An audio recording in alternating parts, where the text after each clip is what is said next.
Now, as loyal viewers know, I have been critical of Rishi Sunak as a weak, woke globalist enforced on the Conservative Party against his will in an anti-democratic coup by wet Tory MPs. But I remain open-minded because the thought of a Labour SNP Lib Dem Green coalition from hell driving the country into the ground, well, it keeps me up at night. So I'm heartened by the bravery and boldness shown by the Prime Minister staring down scheming Sturgeon and vetoing the sick Scottish Gender Recognition Reform Bill, which fails to protect women or children in the United Kingdom by allowing anyone to change gender and access female-only spaces aged 16 and over without a medical diagnosis of gender dysphoria, including, by the way, convicted sex offenders. So as ever, the Scottish First Minister, she's been completely disingenuous and almost entirely political in her response to the decision. This bill, passed by two-thirds of MSPs, remember, across all parties, doesn't give a trans person a single additional right that they didn't have before this bill. It simply takes an existing process and makes it less inhumane, traumatising for trans people. So this is a UK government that sees an opportunity to stoke a culture war, I think wrongly, and I think they're very misguided and mistaken about that, but in doing so, undermining the Scottish Parliament, and we will defend it. There's so much to unpick there. Firstly, the Equality and Human Rights Commission warned last year of the cross-border implications of the reform and its impact on the Equality Act.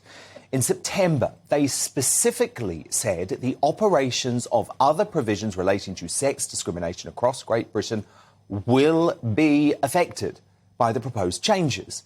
So that's the law. The Westminster government is following it.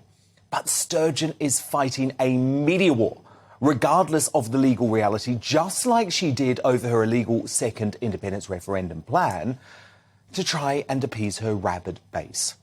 But on the morality of this situation, it's Sturgeon who is the only one stoking a culture war.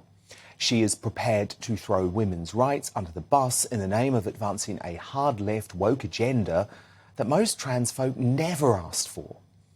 To understand the consequences of the SNP's bill, just listen to two female MPs. Now, they're from the left and the right of politics. Rosie Duffield of Labour and Rachel McLean of the Tories, making impassioned speeches that really touched me in the House of Commons today.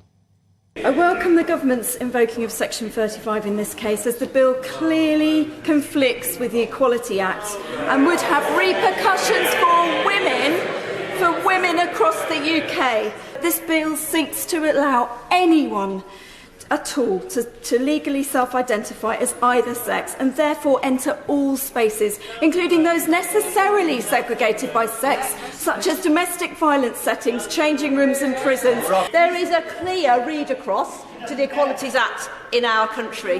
Having served in the Home Office and seen the desperate need for women and girls to be protected from grooming gangs, from predators, from sex offenders.